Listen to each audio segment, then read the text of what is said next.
Punalur KSRTC ഡിപ്പോയിലെ ഉപയോഗശൂന്യമായ ശുചിമുറികൾ കാരണം ദുരിതത്തിലായി യാത്രക്കാർ. ബസ് സ്റ്റാൻഡിലെത്തുന്ന യാത്രക്കാർക്ക് പ്രാഥമിക ആവശ്യങ്ങൾക്ക് സൗകര്യമില്ല. ഉപയോഗരഹിതമായ ശുചിമുറികൾ അധികൃതർ ബാരലുകൾ ഉപയോഗിച്ച് അടച്ചിരിക്കുകയാണ്. ശുചിമുറികൾ ഇല്ലാത്തതാണ് പുനലൂർ കെ.എസ്.ആർ.ടി.സിയിലെത്തുന്ന യാത്രക്കാർക്ക് ദുരിതമായി മാറുന്നത്.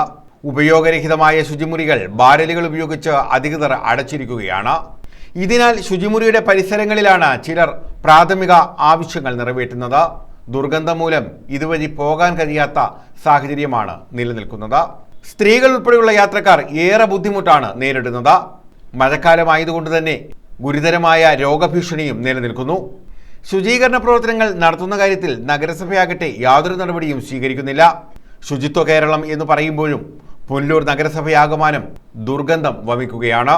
ശുചിമുറികൾ വൃത്തിയാക്കി ഉപയോഗയോഗ്യമാക്കണമെന്ന ആവശ്യമാണ് യാത്രക്കാർ ഉന്നയിക്കുന്നത്. News bureau, Punalur.